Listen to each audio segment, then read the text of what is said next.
Hoy está aquí con nosotros Ricardo Rodríguez Vargas. Usted lo recuerda muy bien, lo conoce muy bien.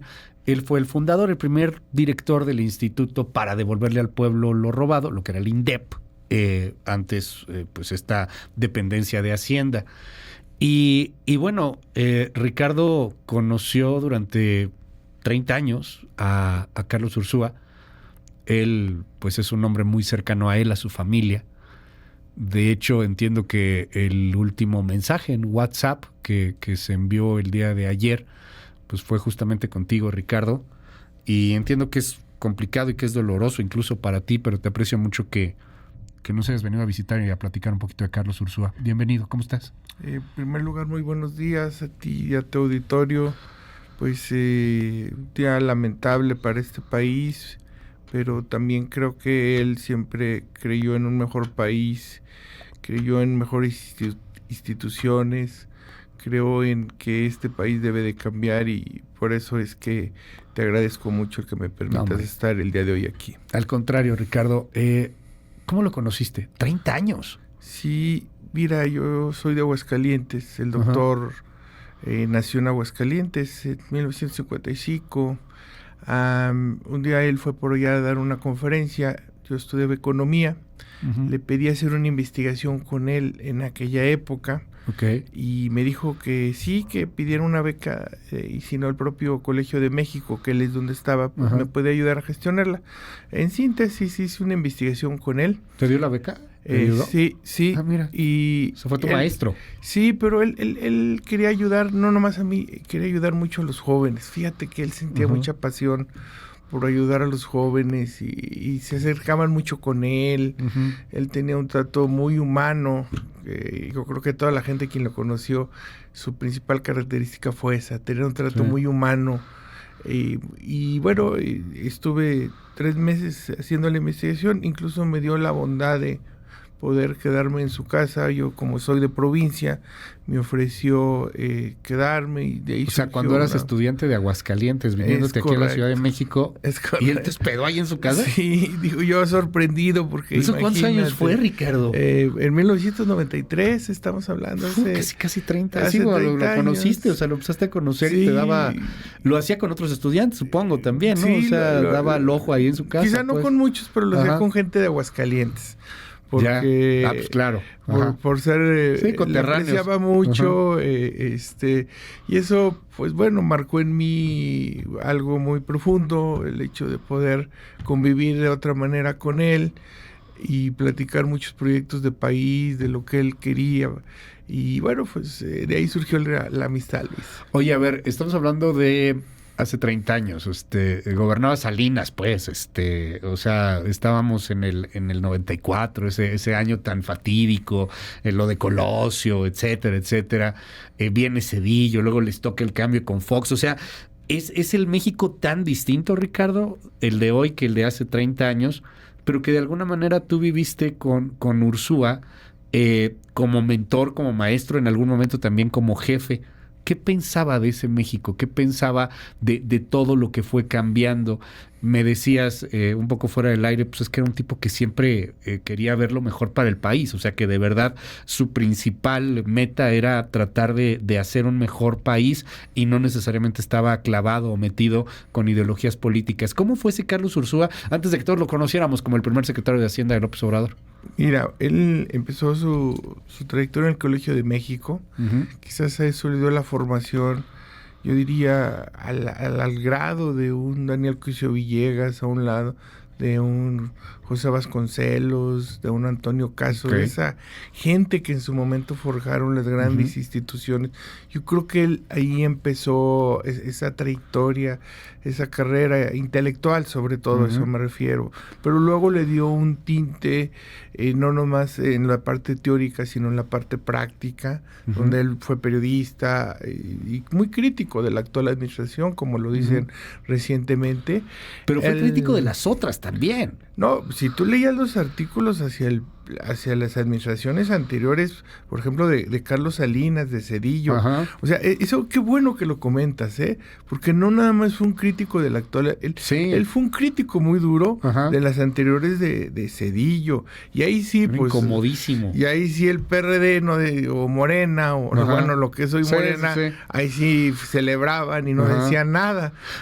Entiendo que por eso lo invitan un poco al gabinete de López Obrador, ¿no? A él por ser tan crítico del PRIAN y del neoliberalismo en su momento. Él era muy amigo de Samuel del Villar, el procurador de Cuauhtémoc Cárdenas. A través de él empieza a conocer a Muñoz Ledo, por ejemplo, y posteriormente el actual presidente lo invita a ser secretario de Finanzas. Él lo invita por esa postura crítica que tenía ese momento hacia lo que él no consideraba a los regímenes pues que estaba del PRI concretamente, y un crítico muy duro. O sea, creo que es injusto decir hoy fue un crítico fue un crítico siempre de lo que él no creía este país debería ser. Era un tipo no radical.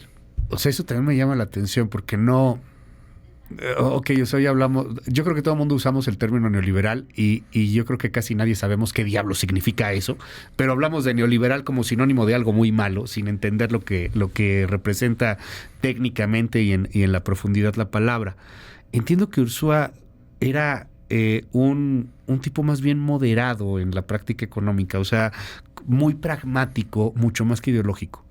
Es más, y te voy a decir una cosa, es mi percepción que aparte moderado quizás era el crítico más inteligente de la actual administración.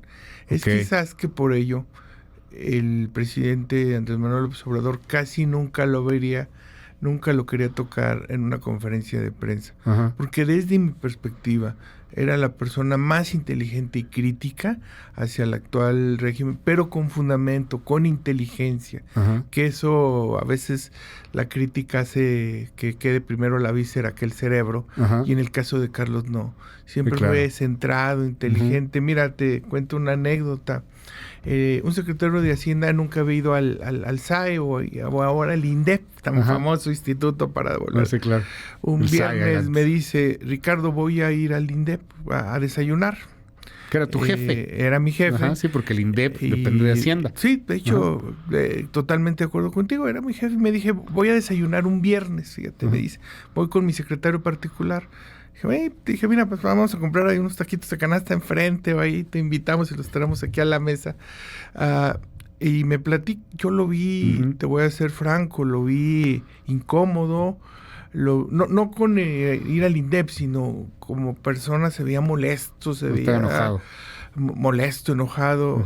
Y yo le decía, oye, pues no te enojes por venir al INDEP, le decía yo de broma. Sí, ¿de qué quieres los taquitos? No hay de chicharrón, ¿no? Te los cambio. Sí, te los cambio, pidamos otra cosa. Y dice, no, acabo de platicar con el presidente de la República. Dice, por cierto, dice que tú vas muy bien. Le dije, no, pues gracias. Dice, pero en cambio, dice, le comenté sobre algunos personajes. Por ejemplo, de Segalmex. Le comenté de... pues las tonterías que estaba haciendo Bartlett con los contratos de la CFE. De la CFE. Y cómo los condicionó y empezó a amenazar empresas. Literalmente lo dijo, le comenté sobre pues perfiles que nada tienen que ver que impuso Alfonso Romo. Dice, ¿y sabes qué? El presidente no me apoyó. Así me dijo. Dijo, y eso creo que no me parece correcto. Y lo vi molesto. Digo, mi personal que estaba ahí feliz, todos sacándose fotos con el secretario, porque pues no había ido al INDEP. Te estoy hablando un viernes. 3 días después, el miércoles, él presenta una carta de renuncia. La famosa carta. La famosa carta dura. Donde él para que él nunca se había dado un antecedente. Bueno, perdón, disculpa, no nunca, pero creo que pocas veces. No, a ver, esa carta yo me acuerdo que la gente la criticaba en ese 2019 y decía que era muy dura y que eso no se le hacía a un presidente, como que no se imaginaban el tamaño de narrativa que iba a venir después. Él sintió que el presidente no lo apoyó en esa plática que él sostuvo. Lo vi incómodo, insisto, lo vi molesto. Él me decía que él ya había conocido desde anteriormente al presidente cómo era. Decía, mira, yo requiero de gente que me ayude porque el presidente es un poco terco en sus decisiones. Ujú. Y yo necesito a alguien que me ayude a moderarlo. Él quería a Arturo Herrera, Ujú. su secretario, quería a Gerardo Esquivel en la parte de egresos, Ok. para que le ayudaran a decirle al presidente no, para decirle eso Ok. no se puede. Ajá. Sin embargo, tengo la impresión que al final el doctor se queda solo. ¿No lo dejaron poner a su subsecretario? Porque al final Arturo Herrera estaba ahí, ¿no? Mira, Con él. a Arturo Esquivel Herrera lo mandan sí. al Banco de México. No, el caso de Esquivel fue porque, creo, según tengo entendido, lo preguntaron por él y estaba en Washington y debería de haber estado en Oaxaca. Eso lo hizo, pero entonces pidió al presidente el cambio de subsecretario Ajá. de egresos y entonces Mario Delgado se empezó a promocionar. Ah, sí, claro. Sí, es cierto. Y como Sí, todavía no era presidente de Morena. Y disculpa lo que voy a decir, pero No, adelante. siendo Carlos una gente tan honesta, no creo que Mario Delgado hubiera embonado No, en pues, las hubiera perfiles- renunciado antes. Y lo digo con todo Sí, respeto. pues sí. Entonces Carlos Ursúa se saca un as bajo la manga. Ujú. Pero fíjate el as bajo la manga. Él anuncia que la próxima, y creo que sin consultarlo con tanta profundidad con Andrés, de que la nueva subsecretaria se llama Victoria Rodríguez Ceja, actual gobernadora Ajá. de Banjico. Ok. Justamente para que Mario Delgado no siguiera Ah, qué jugada, ¿eh? pues, la saca, Ajá. pero se saca un as bajo la manga y pone cuando Victoria no iba a ser la subsecretaria de egresos. Ajá. Ella iba a tener un papel fundamental en egresos, Sí, claro. pero no iba a ser. Ajá. Entonces, No, pero bueno, se saca la lotería ahí. no, pues se sacó la lotería y luego Sí, es subgobernadora y ahora la actual gobernadora. Exactamente, Ajá. pero fue y además de ella, otro ejemplo es Raquel Buenrostro. Ok. Mira, aunque muchos hoy nieguen Ajá. al doctor, yo jamás voy a negar, porque te voy a decir una No, cosa. claramente y te lo digo, no. Aquí y te lo voy a me decir consta. de frente, Carlos. Ajá. Nunca se puede negar un amigo, un ideal ni una bandera Sí. para quedar bien con el poderoso circunstancial. Eso es indigno. Y mucha gente hoy en el gabinete, Carlos Ursúa los formó, los puso ahí Ujú. y le dieron la espalda. Y eso es para mí la mayor injusticia hacia un hombre bueno, hacia un hombre honesto, hacia un hombre congruente con sí mismo. Renuncia con el presidente. Renuncia por eso, ¿no? O sea, renuncia porque no lo apoyó, me dices.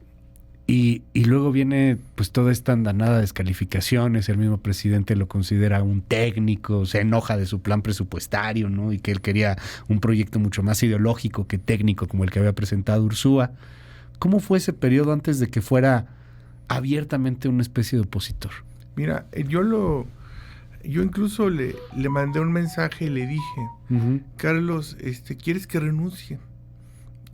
Porque Tú te vas a ir con él, porque tú te Sí, quedas en el INDEP. No, o sea, él me Ajá. invita al INDEP Uh-huh. y le pido, yo le dije, ¿quieres que renuncie? Obviamente él estaba en un duelo, estaba Sí, sí, en una sí. época Sí, difícil pues para- dura, pues te peleaste con el presidente Yo- López Obrador, ¿no? Yo No es menor. lo consulto con el señor secretario, con el secretario del presidente, el ingeniero Alejandro Esquer. Uh-huh. Le digo, Alejandro Esquer, le digo, ingeniero, sé que se va el doctor. Me dijo, ya se fue su mentor, joven. Me dice el ingeniero. Le digo, sí. Y ¿sabe qué? Mi amistad con el doctor va más allá de un puesto político. Son 30 años Uh-huh. y él es una gente que yo valoro y aquí está si usted así lo cree pertinente, Está mi renuncia. decirle al señor presidente de la República si lo cree pertinente. Uh-huh. Me dice el ingeniero Esquer, no, amigo, usted está bien, está aquí, y no, renuncie. Bueno, pues yo estoy para servir al país también y Ujú. le agradezco y en ese periodo Uh-huh. donde yo todavía me quedo y donde Carlos renuncia, Uh-huh. yo lo veo primero una época de soledad de él, una época de reflexión y sí siento, insisto, en esa época Ujú. hasta de traición Ya. de algunos y algunas personas que les dio la oportunidad y gracias a él están en el actual gabinete, pero no tuvieron los pantalones Uh-huh. y no tuvieron La el humildad carácter necesaria, claro. de decir, yo llegué con él no se tienen que ir por él, a lo mejor, porque pues tenían sus... No, pero lo negaron en ese momento. Pero lo negaron como... La mascarada, ¿no? Lo negó como Pedro Sí. o como Judas. Sí, claro. Y así se vieron. Y algunos quedaron, ¿no crees que por... Vive el rey, muere el rey. Miren, Sí. y te voy a decir una cosa, y no crees que quedaron por capaces o por gente con una... ¿Sabes por qué quedaron? Por lambiscones, y hay que decirlo. Y Bueno, de frente. diría el presidente por leales. Yo diría lambiscones. Más claro. Ay, claro, así te lo digo, que Ya. casi iban y decían papá, tanto al ¿Sabes? ingeniero Esquer como al señor presidente. Oye, Y eso creo que no se vale. no, claro que no. Bueno, cada vez eso es algo muy de la intimidad de cada quien, ¿no? O sea, tú eres bien leal, Ricardo. O sea, estás ahí, vienes pues justamente de estar en este tema, no has dormido toda la noche. Y lo entiendo, pero yo veo hoy pues que la política es así, por eso estamos tan alejados de la política de los ciudadanos. O sea, los ves y pues, son unos lambiscones, unos leales, unos doble cara. Sí, Y este Carlos no era así. no, él era una gente que no era eso. Él era una gente que valoraba más sus principios, su congruencia. Ajá. Y él decía las cosas, él decía y hacía lo que él quería. Sí. Y lo que, pero Era un tipo no libre. era, es decir, nomás entre comillas, no era tanto lo que él decía, lo que él quería decir, sino lo que él pensaba Ya.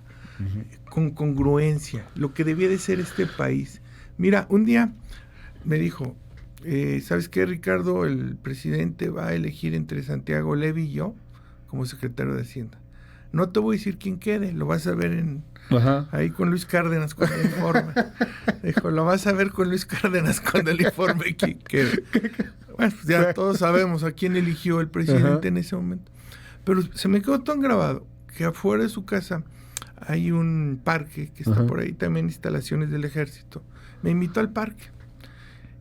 Y te estoy hablando a las 11 de la mañana, un sábado, muy tranquilos los dos. Y él me dice, y me empieza a platicar el país que él visionaba, que por eso aceptó ser secretario de Hacienda. El país que él tenía la visión, la honestidad, la congruencia de lo que debe ser el funcionario público. Él era incapaz de tomar 10 centavos del presupuesto público para otros fines que no deberían de ser. Y me dio su visión, me dio... No te imaginas. Que eso está más cañón porque deja tú que él no se robara el dinero, él no se robaba el dinero. Él no permitía que se robaran el dinero, pues. Él O sea, a ver, jamás el presupuesto va así y no lo puedes agarrar para otras cosas. Por eso se molestaba tanto López Obrador con jamás él. lo hubiera aceptado. Ajá. O sea, él si no hubiera Sí, era muy anunciado ahí, técnico hubiera en ese anunciado sentido. luego el otro mes. Y Sí, si no hubiera o anunciado sea, el otro mes, no iba a durar. No, o sea, Ajá. él tiene razón. Él ya sabía que no iba a durar. Ujú. O sea, porque nunca hubiera aceptado jamás un trato, una propuesta, algo indecoroso en términos de dinero. Oye, háblame de Arturo Herrera, porque Arturo Herrera también fue de alguna otra manera discípulo, Ursúa fue de alguna otra forma también mentor. Me acuerdo mucho de esa imagen de Arturo Herrera cuando lo nombran, que está con esta cara de ya valió, como que el país está así, pues de qué tamaño está la bronca, ¿no? El famoso Arturo Herrera con esa cara descompuesta. Al final tampoco terminó siendo secretario de Hacienda, o sea, duró un rato. Pero ¿cómo fue eso? ¿Qué opinaba de Arturo? Bueno, a Arturo Carlos de hecho lo trajo por segunda ocasión. Acuérdate que él fue el secretario de Hacienda, de Finanzas, cuando renuncia la primera vez el doctor Ursúa, y luego el escándalo de Ponce, la corrupción, y por segunda ocasión lo trae y lo invita. Y lo invita, insisto, con la intención de que ambos le dijeran al presidente, le explicaran la visión del presupuesto público, la visión de una buena hacienda pública, de un buen ejercicio, y él sentía que Arturo le podía ayudar a que entre ambos le dijeran al presidente de la República pues lo que pensaban de cómo administrar bien en términos hacendarios el país.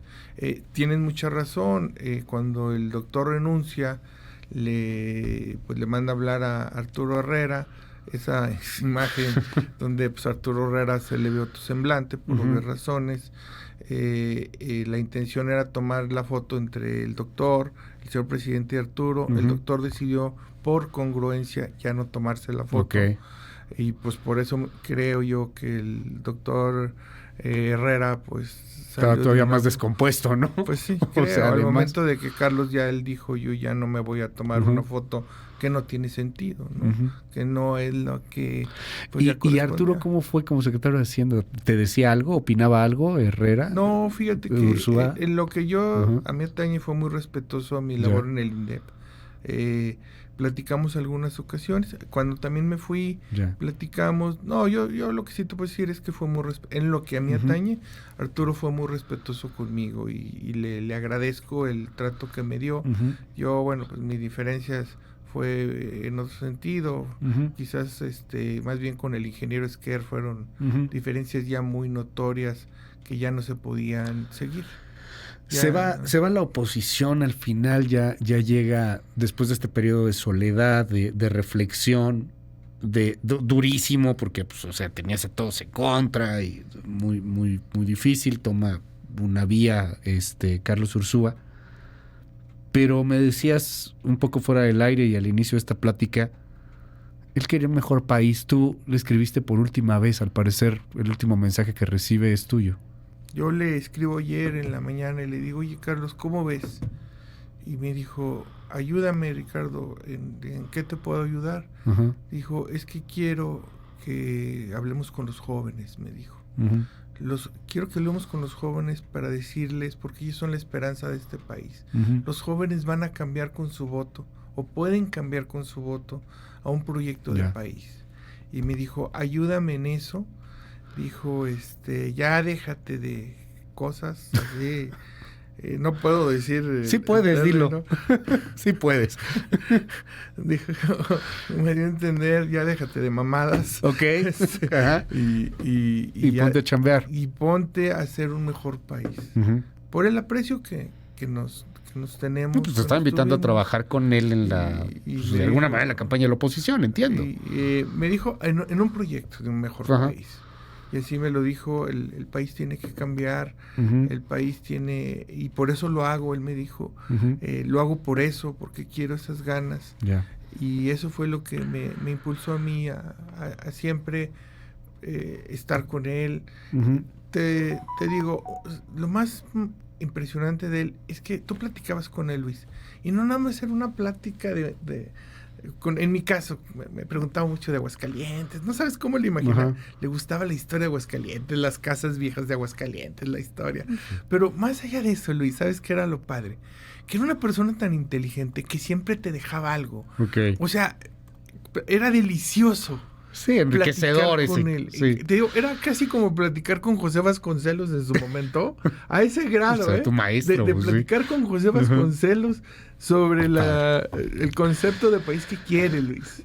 Ricardo, gracias por estar con nosotros, gracias por compartir pues estos momentos y estas cosas sobre Carlos Ursúa. Desde aquí un abrazo a su familia, a sus deudos, pues a ti, Ricardo.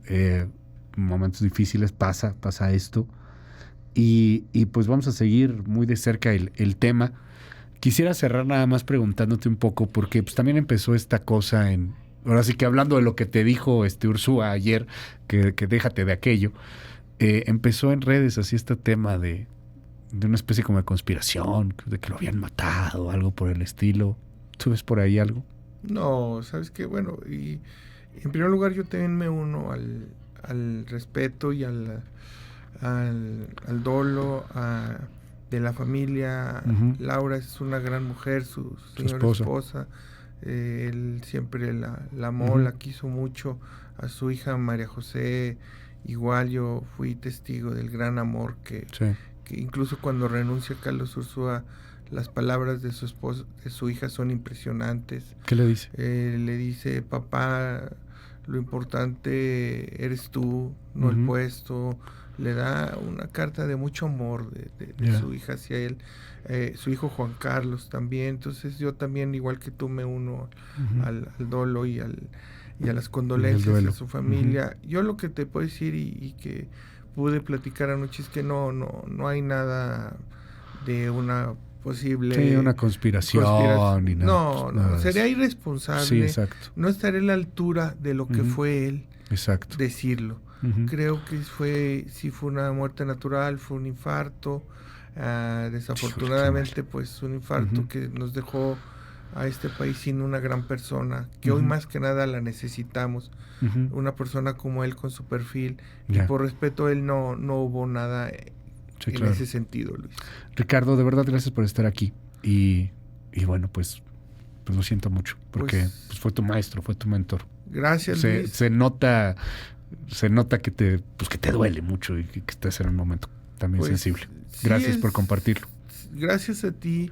Sí duele y si estoy hoy aquí es porque él me pidió luchar por un mejor país y yo desde cualquier trinchera me gustaría hacerlo en honor a él. Gracias, es Ricardo Rodríguez Vargas, fue director del INDEP, del Instituto para Devolverle al Pueblo lo Robado, y pues de alguna manera pupilo, discípulo de Carlos Ursúa durante más de 30 años. Más de 30 años, Carlos. Descanse en paz, Carlos Ursúa.